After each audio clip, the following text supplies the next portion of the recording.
ও একটু দিদার দাও দয়ার নবী গো, তোমায় নয়ন ভরে। লজ্জা করছেন নাকি? সকলেই বলেন, তোমায় নয়ন ভরে আমি দেখব, তোমায় পরাণ ভরে, আরো জোরে, তোমায় পরাণ ভরে, ও তোমায় পরাণ ভরে আমি দেখব, ও দিলের স্বাদ মিটাইয়া তোমায় দেখব। একবার দিদার দাও দয়ার নবী গো, তোমায় পরাণ ভরে আমি দেখব।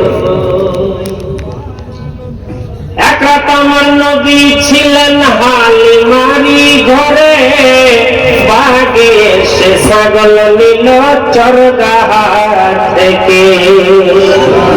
এক রাত আমার নবী ছিলেন, এক রাত আমার নবী ছিলেন, এক রাত আমার নবী ছিলেন হালিমারি ঘরে, বাগে এসে ছাগল নিল চরগাহাট থেকে। এবার মা কি বলতেছে শুনুন, ছাগল মোরা খাবো না, নবী দেখার বাহানা, ছাগল মোরা খাবো না, নবী দেখার বাহানা। ও নবী আসলে তার কদম চুম্ব, আরো জোরে, ও নবী আসলে, ও নবী আসলে তার কদম চুম্ব, আর পরাণ ভরে তোমায় দেখব। একবার দিদার দাও দয়ার নবী গো, তোমায় পরাণ, আর মহাপদে তোমায় পরাণ ভরে, ও তোমায় পরাণ ভরে আমি দেখব, ও দিলের স্বাদ মিটাইয়া তোমায় দেখব। একবার দিদার দাও দয়ার নবী গো, তোমায় পরাণ ভরে, আর মহাপতে তোমায় পরাণ ভরে। আরে দয়ার নবী আছেন আমার অনেক বহু দূরে, কিন্তু আমি রাখি তারে কলিজার ভিতরে। দয়ার নবী, দয়ার নবী, দয়ার নবী, দয়ার নবী, দয়ার নবী আছেন বাবা বহু দূরে, কিন্তু আমি রাখি তারে কলিজার ভিতরে। ও মনের দুয়ার খুলে আমি রাখব, ও তোমায় পরাণ ভরে আমি দেখব। একবার দিদার দাও দয়ার নবী গো, তোমায় পরাণ ভরে আমি দেখব। একবার দিদার দাও দয়ার নবী গো, তোমায় পরাণ ভরে। আরে দয়ার নবী যাইতেছিলেন রাস্তা দিয়ে হেঁটে, হরিণী পায়া দয়ার নবী ছেড়ে দেন আমাকে। আরো জোরে বলুন, দয়ার নবী, দয়ার নবী, দয়ার নবী, দয়ার নবী, দয়ার নবী যাইতেছিলেন রাস্তা দিয়ে হেঁটে, হরিণী কয় দয়ার নবী ছেড়ে দেন আমাকে। আহা বাঁচাছো না হারে, না খেয়ে মারা যাবে, বাঁচাছো না হারে, না খেয়ে মারা যাবে। ও দুধ পান করিয়ে আবার আসবো, এসে কদম ধরে তোমার চুল। আরো জোরে বলো, একবার দিদার দাও দয়ার নবী গো, পরাণ ভরে আমি দেখব, একবার দিদার দাও দয়ার নবী গো তোমায়। আরেকবার সেটা হয়ে যায়, আহা দয়ার নবী যাইতেছিলেন রাস্তা দিয়ে হেঁটে, হরিণী কয় দয়ার নবী ছেড়ে দেন আমাকে। আহা দয়ার নবী দয়ার নবী দয়ার নবী দয়ার নবী, আহা দয়ার নবী যাইতেছিলেন রাস্তা দিয়ে হেঁটে, হরিণী কয় দয়ার নবী ছেড়ে দেন আমাকে। আহা বাচ্চা আছে অনাহারি নাকে মারা যাবে, বাচ্চা আছে অনাহারি নাকে মারা যাবে, দুধ পান করিয়ে আবার আসবো, এসে কদম ধরে তোমার জন্য, একবার দিদার দাও দয়ার নবী তোমায় পরাণ ভরে আমি দেখব, একবার দিদার দাও দয়ার নবী তোমায় নয়ন ভরে আমি দেখব। বাবাজি আমার ভাইজানেরা, সেই নবীকে দেখার ইচ্ছা কার না থাকে গো? আপনাদের নাই? সবারই আছে। সবারই মন চাই যে নবীর রওজায় যাব। কারণ আল্লাহ রাসূল হাদিস পাকের মধ্যে বলেছেন, মান জারা কবরি ওয়াজাবাত লাহু শাফাআত, আমি নবী মুস্তাফার কবরকে যে জিয়ারত করে নিল, তার জন্য আমি নবী মুস্তাফার জন্য জান্নাত ওয়াজিব হয়ে গেল। জোরে বলুন। আমরা এত দূর লাখ লাখ টাকা খরচ করে মক্কা মদিনায় গিয়ে নবী মুস্তাফার রওজা মোবারক জিয়ারত করি, কাবা ঘর তওয়াফ করি, এত লক্ষ টাকা খরচ করে, আর যদি সেই নবী মুস্তাফা আমাদের দিদার স্বপ্নের যুগে দেয়, ব্রাদার মিল্লাত ইসলামিয়া, তবু আপনার জীবন ধন্য হয়ে যাবে। যাই হোক ব্রাদার, ঠান্ডার দিন রাত বেশি করা যাবে না, সামান্য কিছু বয়ান আপনাদেরকে করে আপনাদেরকে শুনিয়ে ইনশাআল্লাহ বয়ান আমিও ইতি করব। আয়াতে কারিমা তুলে ধরেছিলাম, তার পূর্বে মাইকের আওয়াজ যিনারা শুনতে পাচ্ছেন, স্টেজে বসা আলিম ওলামাগণ, পর্দার আড়ালের মা ও বোনেরা, সকলকে আমার আন্তরিক আরেকবার সালাম, আসসালামু আলাইকুম ওয়া রাহমাতুল্লাহি ওয়া বারাকাতুহু। আল্লাহর প্রশংসা, তিনি আল্লাহ করক প্রশংসা যে আল্লাহ তাবারক তাআলা আপনাকে আমাকে এই শীতের মধ্যে আরামে বিছনা হারাম করে পবিত্র মাহফিলে আসার বসার তৌফিক দান করেছেন। বলুন আলহামদুলিল্লাহ। সেই আল্লাহ পাকের প্রশংসা যদি আমরা আজীবন করে যাই, শেষ করতে পারব। তারপরে পরে আকা ইনামদার তাজদারে মদিনা জনাবে মুহাম্মদুর রাসূলুল্লাহ সাল্লাল্লাহু তাআলা আলাইহি ওয়াসাল্লাম, যেই নবীকে সৃষ্টি না করিলে আমার আল্লাহ পাক বলেন, পৃথিবীর মানুষ শোনো, আমি রব নামটাকে দুনিয়ার মধ্যে জাহিরি করিতাম না। হাবিবুল্লাহকে দুনিয়াতে পাঠিয়ে দিলাম, আমি রব নামটাকে দুনিয়ার মধ্যে জাহিরি করলাম। জোরে বলুন সুবহানাল্লাহ। আয়াতে কারিমা তুলে ধরেছি। এই বেটা, তোমরা তো বড় হয়েছো, তোমরা কেন করবে না? আয়াতে কারিমা তুলে ধরেছে, আনিশকুরলি ওয়ালি ওয়ালিদাইকা ওয়া ইলাইকাল মাসির। আল্লাহ পাক ইরশাদ করতে আছেন যে পৃথিবীর মানুষ, তোমরা আমি আল্লাহ পাকের প্রশংসা করো, শুকর আদায় করো, এবং কি তোমাদের মা বাবার প্রশংসা আদায় করো। নবী কামলিওয়ালা জিজ্ঞাসা করলেন যে আপনি আল্লাহর প্রশংসা কিভাবে করলে হবে এবং মা বাবার প্রশংসা কিভাবে আদায় করবে? আমার নবী মুস্তাফা বলে যে আমি 5 ওয়াক্ত নামাজ তোমাদের জন্য নিয়ে এসেছি, ওই নামাজটা যদি সহি ভাবে আদায় করতে পারো, আমি আল্লাহ পাকের প্রশংসা আদায় হয়ে যাবে, জোরে বলুন। এবং কি নামাজের শেষে যখন তুমি নামাজ সালাম ফিরিয়ে দিবে,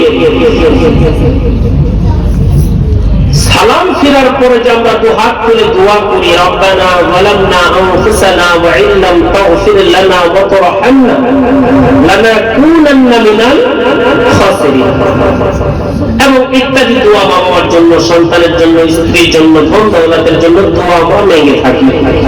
আপনাদের কি দোয়া করে না? করে। কিন্তু কিছু মুসলমান আছে যারা বলে নামাজের শেষে মোনাজাত করাবে না, বলে থাকে হাজিরা। কিন্তু আল্লাহ পাক বলতেছেন ফাইদা ফারাগতা ফানসাব, जब तुम नमाज से फारिग हो, যখন তুমি নামাজ থেকে বাহিরে আসবে অর্থাৎ সালাম ফিরাবে, আসসালামু আলাইকুম ওয়া রাহমাতুল্লাহ, আসসালামু আলাইকুম ওয়া রাহমাতুল্লাহ, আর নামাজের সাথে তোমার সম্পর্ক থাকবে। जब तुम नमाज से फारिग हो, फाइदा फारगता फंसब, जब तुम नमाज से फारिग हो तो दुआ में मेहनत करो। सुभान अल्लाह। আমি আল্লাহ পাকের কাছে দোয়া করো, ওই দোয়াটা তুমি তোমার মায়ের প্রশংসা আদায় হবে, জোরে বলো সুবহানাল্লাহ। আচ্ছা, মা বাবার কদর, মা বাবার ইজ্জত আল্লাহ পাক কতটা বাড়িয়ে দিয়েছেন আপনারা জানেন? আল্লাহ রাসূল হাদিস পাকের মধ্যে উল্লেখ করতে আছেন, মা হলো জান্নাত, বাপ হলো জান্নাতের দরওয়াজা। মায়ের পায়ের নিচে সন্তানের জন্য জান্নাত। অথচ কিন্তু আমরা এগুলা জানার পরেও কিছু সন্তান মায়ের সঙ্গে বদব্যবহার করি, খারাপ আচরণ করি। আমার নবী মুস্তাফার কাছে এক সাহাবা এসে জিজ্ঞাসা করেন, ইয়া রাসূলুল্লাহ, মাও রয়েছে বাবাও রয়েছে, কাকে বেশি ভালোবাসবো? আমার নবী মুস্তাফা বলেছেন উম্মুকা, তোমার মাকে। সুবহানাল্লাহ বলেন। দ্বিতীয়বার আবার জিজ্ঞাসা করছেন, ইয়া রাসূলুল্লাহ, তারপরে কাকে ভালোবাসবো? আবার নবী বলেছেন উম্মুকা, তোমার মাকে। তৃতীয়বার আবার জিজ্ঞাসা করছি, ইয়া রাসূলুল্লাহ, এবার কাকে ভালোবাসবো? নবী মুস্তাফা বলছে উম্মুকা, আবারও তোমার মাকে। চতুর্থ বেলায়, 4 বেলার বেলায় যখন জিজ্ঞাসা করছে, ইয়া রাসূলুল্লাহ, এবার বলুন কাকে ভালোবাসবো? আমার নবী মুস্তাফা বলছেন তোমার আব্বাকে, জোরে বলুন। তাহলে বাবার থেকে মায়ের কদর বেশি নয়? বেশি। কারণ 10 মাস 10 দিন যখন মা গর্ভে ধারণ করে, এই কষ্ট, এই দুঃখ বোঝার ক্ষমতা পৃথিবীতে কারো হয় না, ঠিক কিনা? কারো হয় না। আমাদের সমাজে কিছু ছেলে আছে যারা মায়ের গায়ে আঘাত পর্যন্ত করে, করে না? করে, মাকে আঘাত করে। তার মূল কারণ নেশা হতেও পারে, আর সব থেকে বড় নেশা হচ্ছে বউ পাগলা। কিছু ছেলে বউ পাগলা আছে, যারা বউকে প্রাধান্য দিয়ে, বউকে আদর করে, বউয়ের যত্ন করে, বউয়ের কথা শুনে মায়ের সাথে অত্যাচার করে। খোদার কসম, আরশে মহল্লাকে বেজাবে। ওই মা যদি তুমি সন্তানের জন্য বরদোয়া করে, ওই সন্তানের জন্য যদি তুমি মা দোয়া করে, এই কারেন্ট সুইচ যেমন আছে, সুইচ দেওয়ার সঙ্গে সঙ্গে বাল্ব জ্বলে উঠে, ঠিক তেমন ভাবে দ্রুত মায়ের দোয়া সন্তানের জন্য কবুল হয়ে যায়। আর একটু জোরে আব্বাজি, আমার ভাইজানেরাও, আমার সুখী মানুষের গভীর মনোযোগ দিবেন। বাবা, একটা ঘটনার দিকে আপনাদেরকে নিয়ে যাই। হযরত আলকামা রাদিয়াল্লাহু তাআলা আনহু বাবা আমার নবী মুস্তাফার সাহাবা ছিলেন, নামটা মনে রাখবেন কি নাম? হযরত আলকামা রাদিয়াল্লাহু তাআলা আনহুকে গর্ভধারিণী মা বড় আদর করে, বড় যত্ন করে গর্ভে ধারণ করেছিল, দুনিয়াতে ভূমিষ্ঠ করেছে। ওই সন্তানকে লালন পালন করে করে সন্তান যখন বড় হয়ে গেল, সন্তান যখন শক্তিশালী হয়ে গেল, নিজে চলতে ফিরতে শুরু করে দিল, আমার নবী মুস্তাফা বলতে আছেন, আলকামার মা, তোমার আলকামা দেখতে দেখতে 25 বছর হয়ে গেল, তুমি কেন আমার বিবাহ দেবে না? আমার নবী মুস্তাফা বলেন, ও আলকামার মা, তোমার ছেলেকে একটা বিবাহের ব্যবস্থা করে দাও। নবী মুস্তাফার কথা শুনে হযরত আলকামার মা চতুর্দিকে দেখে দেখে যেন একটা কন্যা নারীকে দেখলেন, আলকামাকে বিবাহ দেবে বলে। বিবাহ যখন হয়ে গেল, ওই সন্তান বিবাহর আগে মাকে যেমন আদর করত, মাকে যেমন ভালোবাসত, মাকে যেমন সময় দিত, বিবাহর পরে কিন্তু আর মাকে সময় দেয় না, মাকে কিন্তু আর আদর করে না। আলকামার বিবি যেন রাতের বেলায় বিছানায় ঘুমিয়ে ঘুমিয়ে আলকামার কানের মধ্যে বুড়ি মায়ের জন্য উল্টো পাল্টা বলে। সকাল বেলায় আলকামা উঠিয়া মাকে যেন অত্যাচার করে, মাকে যেন গালাগালি করে, মা আঘাত পেতে শুরু করে দিল। এমন একটা সময় এলো রে, ওই আলকামা মাকে আর মা বলে ডাকে না। আলকামার মাকে মা বলে ডাকে না। ও বাবাজি, আপনি বলুন, আপনার একটা ছেলে রয়েছে, আপনার দুইটা ছেলে রয়েছে, একটা যদি মামা করে ডাকে কলিজা ঠান্ডা হয়ে যাবে, কিন্তু অপর ছেলে যদি মা না বলে মায়ের কলিজা কিন্তু কান্না করবে, ঠিক না? ওই মা তোমার কাছে সোনা চাই না, তোমার কাছে ধন দৌলত কিছুই চাই না, ওই মা শুধু চাই আমার বেটা যেন আমাকে একবার মা বলে ডাকে, ঠিক নয়? কিন্তু আমরা এই যে শীত পেরিয়ে যাচ্ছে, তুমি ব্ল্যাঙ্কেট নিয়ে বিরাট বড় চোখের মধ্যে ছেলেকে নিয়ে বিন্দাস ঘুমাচ্ছ, আর তোমার বুড়ি মাকে একটা ভাঙা করে ভরে দিয়েছে, আছে না? মা কি অবস্থায় থাকলো, মাকে ঠান্ডা লাগলো কিনা, মায়ের গায়ে একটা চাদর আছে কিনা, তুমি ছেলে কিন্তু জিজ্ঞাসা করো না। সোনার চান বন্ধুরা, চলো গিয়ে চলো হযরত আলকামা রাদিয়াল্লাহু তাআলা আনহু মায়ের সঙ্গে খারাপ আচরণ করতে শুরু করে দিল। মা যেন বড় কষ্ট নিয়ে, বড় বেদনা নিয়ে আল্লাহ পাকের কাছে দোয়া করে দিল, মালিক ও আমার আল্লাহ, 10 মাস 10 দিন গর্ভে ধারণ করেছিলাম আমি আলকামাকে। ওই ছেলে বড় ভালো ছেলে ছিল, ওই ছেলে আমাকে বড় আদর করত, আমি মায়ের খবর নিত, তখনই বিবাহ দিয়ে দিলাম। একটা 2টা মাস পেরিয়ে গেল, আলকামা আমাকে আর মা বলে ডাকে না, আমাকে আর আদর করে না। আগে আমাকে যেমন আদর করতো, এখন আমাকে এমন আদর করে না।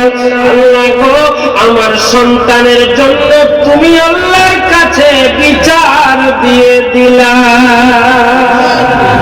আচ্ছা বলো, মা হাজার কষ্ট পাওয়ার পরে তুমি গায়ে আঘাত করবে, তুমি তোমার মায়ের চুলের মুঠি ধরে নিবে, ওই মা একটা কথা বলবে, ছোট ছেলে বুঝে নেই, ঠিক না? ছেলে তো আজ ভুল হয়ে গেছে, তার ভুল সে নিজে বুঝতে পারবে, কিন্তু মা যখন মার খেতে খেতে আঘাত পেতে পেতে কন্ট্রোল না হয়, তখনই কিন্তু মায়ের মন থেকে তুমি উঠে যাও, আর আল্লাহ পাকের কাছে সেই সময় তোমার মা বরদোয়া করে দেয়, ঠিক কিনা? কথা বুঝতে পারছে না? আমি তার আমার ভাষা বলছি না, বাংলা ভাষা তো বলছি। সোনার চান বন্ধুরা, আমার সুখী মানুষেরা, হযরত আলকামার মা জানো আল্লাহ পাকের কাছে বরদোয়া করে দিল। ওই মা বরদোয়া করার সঙ্গে সঙ্গে আল্লাহ পাক জানো মায়ের দোয়াটাকে কবুল করে নিল। 3-4 দিন পেরিয়ে গেল, হযরত আলকামা রাদিয়াল্লাহু তাআলা আনহু বড় অসুস্থ হয়ে বিছানায় পড়ে গেল, এমন ভাবে বিছানায় পড়ে গেল গো, কথা বলতে পারে না, হাতটা যেন লড়াইতে পারে না, মানুষকে সঠিক ভাবে চিনতেও পারে না। নবী মুস্তাফার কাছে খবর চলে গেল, ও দয়ার নবী, ও কামলিওয়ালা নবী গো, আপনার একটা সাহাবা রয়েছে, তার নাম হলো আলকামা, বড় অসুস্থর মধ্যে রয়েছে, বড় বিপদের মধ্যে রয়েছে গো নবী, আপনি একটু দোয়া করে দেন, আলকামার জন্য একটু দোয়া করে দেন, আলকামা যেন সুস্থ হয়ে যায়। নবী মুস্তাফা হযরত উমর রাদিয়াল্লাহু তাআলা আনহুকে পাঠিয়ে দিলেন, আলকামার কথা শুনে গেল, মনটা আমার নরম হয়ে গেল, মনের মধ্যে আর ভালো লাগে না, তুমি একটু গিয়ে দেখো না আলকামার কি অবস্থা রয়েছে। নবী মুস্তাফার কথা শুনে 3-4টা সাহাবা যেন হযরত আলকামার বাড়িতে চলে গেলেন। যাওয়ার পরে দেখে আলকামা বিছানার মধ্যে পড়ে রয়েছে, ঠিকমতো তাকাইতে পারে না, ঠিকমতো কথা বলতে পারে না। হযরত ওমর ফারুক দেখে যেন আশ্চর্য চলে গেল, এত মানুষের বেমার দেখেছি, এত মানুষের রোগ দেখেছি, আলকামার মতো রোগ কিন্তু আমি দেখিনি। হযরত ওমর যেন মনটা খারাপ করে দিয়ে আবার দৌড়িয়ে যেন কামলিওয়ালা নবীর কাছে চলে গেল। যাওয়ার পরে বলে, ইয়া রাসূলুল্লাহ, ইয়া হাবিবাল্লাহ, নবী গো, আপনার আলকামা বড় অসুস্থর মধ্যে পড়ে রয়েছে, ঠিকমতো কথা বলতে পারে না, ঠিকমতো হাত লড়াইতে পারে না গো নবী, আপনার আলকামা মনে হয় আর বাঁচবে না নবী গো, আপনি একটু দিদার করতে চলে যান। আমার নবী মুস্তাফা বললেন, গো উমর, শুনে রেখে দাও, আলকামার কাছে আর যেতে হবে না, উমর তার মাকে খুঁজে বার করে নিয়ে আসো, তার মাকে তুমি খুঁজে নিয়ে আসো, তালাশ করতে শুরু করে দাও। হযরত ওমর সাহাবাদেরকে নিয়ে গেল, হযরত আলকামা রাদিয়াল্লাহু তাআলা আনহু জানের কাছে চলে গেল।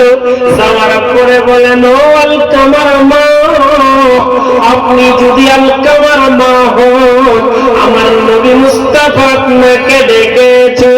আমার নবী মুস্তাফার কথা শোনার পরে পরে হযরত আলকামার মা জননী, নবীর প্রেমিক বাবাজি, নবীর প্রেমিক একটা মহিলা, নবী মুস্তাফার কাছে দৌড়িয়ে চলে গেলেন। যাওয়ার পরে বলে, ইয়া রাসূলুল্লাহ, ইয়া হাবিবাল্লাহ, নবী গো, আপনি আমাকে ডেকেছেন গো নবী। আমার নবী বলেন, আলকামার মা, তুমি কি জানো তোমার আলকামা অসুস্থ হয়ে পড়ে রয়েছে? আলকামার মা চোখের পানি ফেলে বলে, নবী গো, বেয়াদবি ক্ষমা করবেন, তাকে আমি সন্তান বলে মানি না। কতটা আঘাত পেলে এমন কথা বলতে পারে? ইয়া রাসূলুল্লাহ, ইয়া হাবিবাল্লাহ, নবী গো, আমার কোন সন্তান নাই, আপনার ছেলে আলকামা বড় অসুস্থ, আপনি কি তাকে দেখতে যাবেন না গো? মা বলে, ইয়া রাসূলুল্লাহ, আমার জীবন যদি চলে যায় যাক, কিন্তু ছেলের চেহারা দেখব না।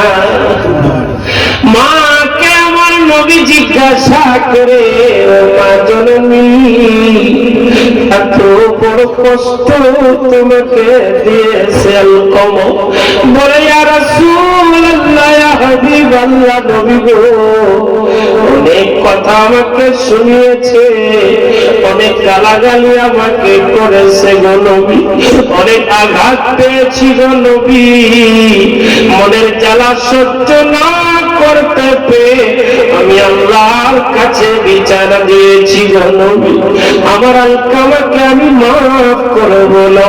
আমার নবী বলে না, সাহাবারা তোমরা শুনে রেখে দাও, আলকামাকে তোমরা আমার বাড়ির কাছে নিয়ে এসো। সাহাবাদেরকে এমন কথা বলার পরে বলেন, সাহাবা আলকামার কাছে যাওয়ার আগে তোমরা একটা কাজ করো না, জ্বালানি নিয়ে আসো। জ্বালানি বোঝেন? আমাদের ভাষায় খড়ি বলা হয়, আসামের ভাষায় খড়ি বলে, আপনারা কি বলেন? জ্বালানি বলেন। এখন তো গ্যাস হয়ে গেছে। হ্যাঁ, আগে মা বাবারা খুব কষ্ট করে আমাদেরকে রান্না করে খাওয়াইছে, আর ওই রান্নার মধ্যে এই রান্নার মধ্যে পার্থক্য আছে, আছে না গো? আছে। আর শোনাচ্ছেন বন্ধুরা, আমার সখী মানুষেরা, আলকামাকে তোমরা নিয়ে আসো। সাহাবা নিয়ে আসার পূর্বে তোমরা জ্বালানি নিয়ে আসো। আসার পরে ওই জ্বালানি গুলা সুন্দর করে সাজিয়ে দাও। জ্বালানির মধ্যে কেরোসিন তেল দিয়ে দাও, জ্বালানির মধ্যে পেট্রোল তেল দিয়ে দাও। আমি আলকামার কষ্ট সহ্য করতে পারি না রে, আলকামাকে তার মায়ের সামনে জ্বালিয়ে পুড়িয়ে দেব। আমার নবী মুস্তাফা এখানে সন্তানের জন্য মায়ের মহব্বতটা ট্রাই করছেন। আমার নবী মুস্তাফা কথা বলার পরে আমার নবী পা মুবারকটা যেন ধরে রয়েছে, বলিল, ইয়া রাসূলুল্লাহ, ইয়া হাবিবাল্লাহ, নবী গো, আমার ছেলেকে যদি আমার চোখের সামনে পুড়িয়ে দেন, আমি মা সহ্য করতে পারবো না, আমি মা তা দেখতে পাবো না গো নবী, আমি আমার ছেলেকে মাফ করে দিলাম। মা যখনই হযরত আলকামাকে ক্ষমা করে দিল, রাওয়াইতের মধ্যে আসছে, বাবা আলকামা কালমা পড়তে পারতো না, শেষ কালমা পড়তে পারতো না। যখনই মা ক্ষমা করে দিল, যখনই মা মাফ করে দিল, হযরত আলকামা যেন জোরে সোরে কালমা পড়ে শেষ নিঃশ্বাসটা ত্যাগ করে নিল। জোরে বলুন সুবহানাল্লাহ। তাই কবির ভাষায় বলতেছেন, আহা কোথায় গেলে পাবো আমি এমন আপনজন। পাওয়া যাবে গো বাবা? স্টেশনে দেখবেন কত পাগলি, মাথা চুল ঠিক থাকে না, লাল টকটকা হয়ে থাকে, তাদের পিছন ধরে 4-5টা মেয়ে ছেলে, শরীরে নাই গেঞ্জি, শরীরে নাই কোন ঠান্ডার জিনিস। ওই পাগল মা চিনে একটা পশু, আপনাদের ভাষায় কি বলা হয়, মুরগি নাকি? মুরগি যখন বাচ্চা দেয়, চিল চিল বলেন তো, চিল যখন আকাশে উড়ে তখন কিন্তু মা ডানাটা বিছিয়ে দেয়, আমার ছেলেকে যেন উঠিয়ে না নিতে পারে। দাদা, একটা পশু হয়ে যদি সন্তানের দরদ বুঝতে পারে, ওই মা তোমাদের 7টা-8টা ছেলেকে ছোট্টবেলার থেকে লোকের বাড়ি খেটে খেটে মানুষ করতে পারে, ওই 10টা ছেলে কিন্তু একটা মাকে বুঝতে পারে না। এই জন্যই দেখেছি নিজের চোখের সামনে ছেলেরা যখন আস্তে আস্তে বড় হচ্ছে, মা কত কষ্ট করে তাদেরকে লালন পালন পড়াশোনা করাচ্ছে, কিন্তু ওই ছেলেরা যখন শক্তিমান হয়ে যাচ্ছে, টাকা পয়সা ধন দৌলত হয়ে যাচ্ছে, তখন বড় ছেলে আসছে, সবাইকে ভাইদেরকে নিয়ে 10টা ছেলে 9টা ছেলেকে নিয়ে বসছে, আর মাকে সামনে বসিয়ে বলছে, বড় তুই শনিবারে খাওয়াবি মাকে, তুই রবিবারে খাওয়াবি মাকে, তুই বৃহস্পতিবারে খাওয়াবি মাকে, তুই বুধবারে খাওয়াবি মাকে। এই যে একটা ফয়সালা, আরে সুবহানাল্লাহ, আচ্ছা, এরকম একটা ফাইসালা করে, ঠিক নাই? মাকে যদি জিজ্ঞাসা করো, মা কটা ছেলে গো? 5টা ছেলে। কার কাছে খান? ওর কাছে একদিন খাই, ওর কাছে একদিন খাই, ওর কাছে একদিন খাই। আচ্ছা না? কথা বলে আছে। কিন্তু ওই মা যখন তোমাদেরকে মানুষ করবে, তখন কিন্তু তোমাকে 5টা মাংসের টুকরো দিয়ে বড়কে কিন্তু একটা মাংসের টুকরো দেয়নি, সমান সমান ভাগ করে দিয়েছে, যাতে ছেলেদেরও কষ্ট না পায়, ছেলেদেরও দুঃখ না পায়। হে ব্রাদার, মিল্লাত ইসলামিয়া, মাকে ভালোবাসতে শিখুন। তার জন্য কবি গজলটা বলবো, শুনবেন। কোথায় গেলে পাবো আমি এমন আপনজন, কোথায় গেলে পাবো আমি এমন আপনজন, তোমার লাগা কাঁদলে মাগো, আমার লাগা কাঁদলে মাগো সারাটি জনম, কোথায় গেলে পাবো আমি এমন আপনজন, কোথায় গেলে পাবো আমি এমন আপনজন।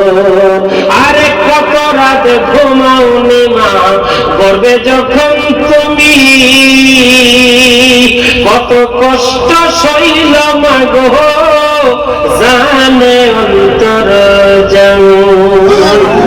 কথা বলেন ঠিক না?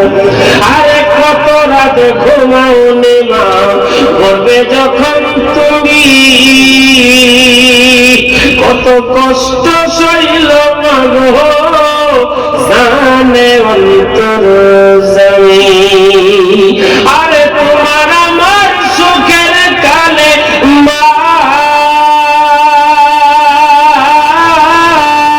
তোমার আমার সুখের কালে জুড়াইতে দুই নয়ন, কোথায় গেলে পাবো আমি এমন আপনজন, কোথায় গেলে পাবো আমি এমন আপনজন। আচল পাতিয়া মাগো কহিতে কান্দিয়া, আমার ওই বুকের নদী আল্লাহ রাখো গো বাঁচাইয়া। আরো জোরে বলো। আরে আচল পাতিয়া মাগো কহিতে কান্দিয়া, আমার ওই বুকের নদী আল্লাহ রাখো গো বাঁচাইয়া। আরে তোমার আমার সুখের কালে মা, তোমার আমার সুখের কালে জুড়াইতে দুই নয়ন, কোথায় গেলে পাবো আমি এমন আপনজন, কোথায় গেলে পাবো আমি এমন আপনজন। তোমার লাগা কাঁদলে মাগো, আমার লাগা কাঁদলে মাগো সারাটি জনম, কোথায় গেলে পাবো আমি এমন আপনজন, কোথায় গেলে পাবো আমি এমন আপনজন। আরে বুকের রহমানিকে যদি বিদেশেতে যায়, যাই না মাঝে বসে কাঁদে তোমার মা। আরো জোরে বলুন। আরে বুকের রহমানিক যদি বিদেশেতে যায়, যাই না মাঝে বসে কাঁদে তোমার মা। ঠিক না? অবাধি দেখবেন যখন আপনি বিদেশ যাবেন, কেরালা যাবেন, মুম্বাই যাবেন, ইউপি যাবেন, 3 রাত 3 দিন সফর করবেন, আপনার মা রাত 2টার সময় ফোন করবে, রাত 3টার সময় ফোন করবে, আপনি বলবেন মা ঘুমাও নাই? মা বলবে বেটা তুই যতক্ষণ পর্যন্ত ট্রেনে আছিস আমি মায়ের চোখে ঘুম নাই। দেখবা বউ কিন্তু নাকে তেল দিয়ে ছেলেকে নিয়ে বিন্দাস ঘুমাচ্ছে, বিন্দাস ঘুমাচ্ছে। বুড়িমা যদি বলে বৌমা ছেলেকে ফোন করো, দরজাতে আওয়াজ করো বুড়িমা, বোমা আমার ছেলেকে ফোন করো, কদ্দুর গেল? ভিতর থেকে আওয়াজ দিবে, মা চিল্লাইও না, ঘুমিয়ে যাও, সকালে নেমে ফোন করবে। আছে না গো? আছে। তার জন্য কবি বলতে আছেন, আবুকে রহমানিক যদি বিদেশে যায়, যাই না মাঝে বসে কাঁদে তোমার মায়, যাই না মাঝে বসে কাঁদে তোমার মায়, আরে চোখের পানি সেইরা কাঁদে মা, চোখের পানি সেইরা কাঁদে, চোখের পানি সেইরা কাঁদে, কোথায় আমার বুকের ধন, কোথায় গেলে পাবো আমি এমন আপনজন, কোথায় গেলে পাবো আমি এমন আপনজন, তোমার লাগা কাঁদলে মাগো, আমার লাগা কাঁদলে মাগো সারাটি জনম, কোথায় গেলে পাবো আমি এমন আপনজন, কোথায় গেলে পাবো আমি এমন আপনজন।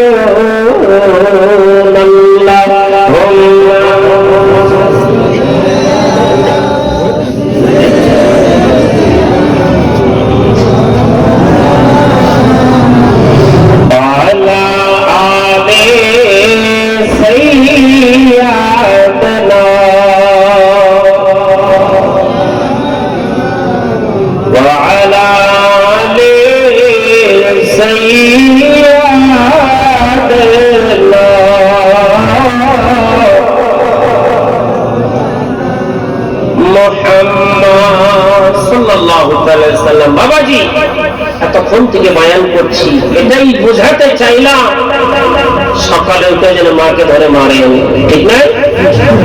ঠিক না? হ্যাঁ, সকালে উঠে যেন মাকে ধরে মারেন, বইয়ের কথায় মাকে ধরে ডাকেন, মাকে ধরে ঘর থেকে বাহির করে দেন, এটাই বয়ান শোনালাম না। ব্রাদার মিল্লাত ইসলামিয়া, মাকে মায়ের মতো ভালোবাসো, আল্লাহ পাক তোমাকে ভালোবাসবেন।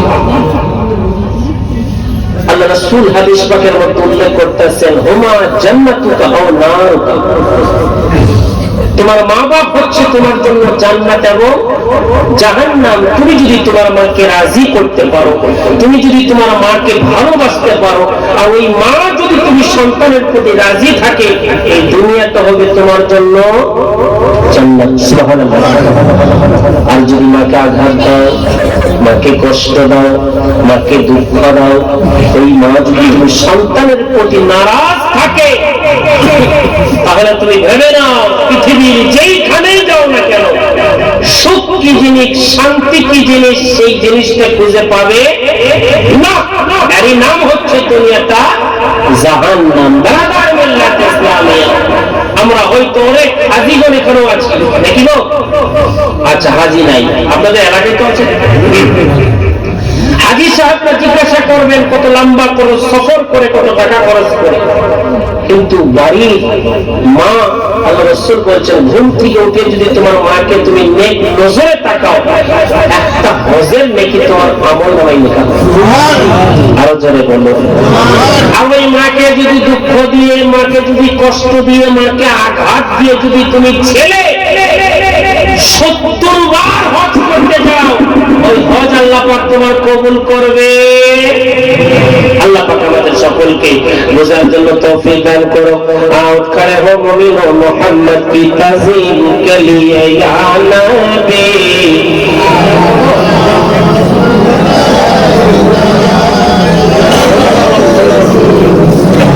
সালাম আলাইকা ইয়া হাবিব, আলাইকা সালাওয়াতুল্লাহ,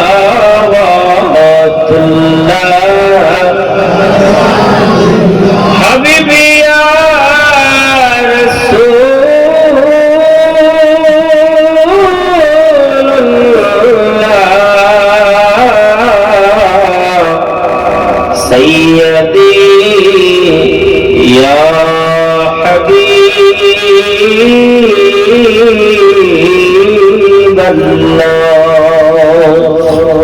আপনি যে ঘুমান রাত্রি দেখাতা আশিকদের সাথে দেখে না তোমার রওজাতে দরুদ সালাম भेजीते या नबी मौलाइका या रसूल सलाम या हबीब सलाम अलैका सलावतुल्लाह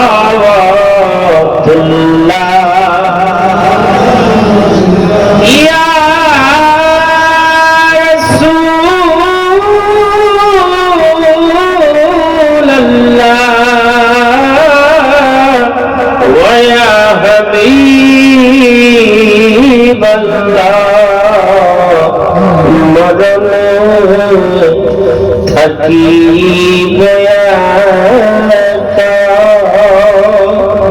कबरे थकी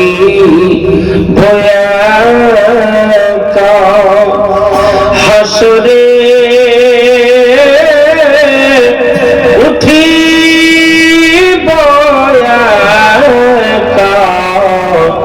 सिद्धाई पाई जलो नबी अपना हृदय खाया नबी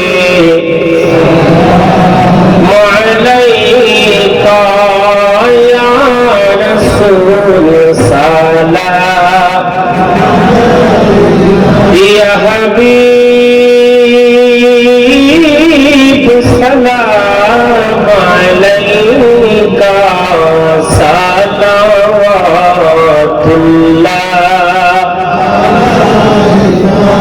الصلاة والسلام عليك رسول الله الصلاة والسلام عليك يا حبيب الله الصلاة والسلام عليك يا نبي الله وعلى آلك وأصحابك سيدي يا رسول الله صلى الله تعالى عليه وسلم بلغ العلا بكماله وصف الجزاء بجماله وحسنت جميل وخصاله صلوا عليه أعوذ بالله من الشيطان الرجيم بسم الله الرحمن الرحيم قل يا أيها الكافرون لا أعبد ما تعبدون ولا أنتم عابدون ما أعبد ولا أنا عابد ما عبدتم ولا أنتم عابدون ما أعبد لكم دينكم ولي دين بسم الله الرحمن الرحيم قل الله أحد الله الصمد لم يلد ولم يولد ولم يكن له كفوا أحد بسم الله الرحمن الرحيم قل الله أحد الله الصمد لم يلد ولم يولد ولم يكن له كفوا أحد بسم الله الرحمن الرحيم وحاد الله صغيرا ولم يولد ولم يكن له كفوا أحد بسم الله الرحمن الرحيم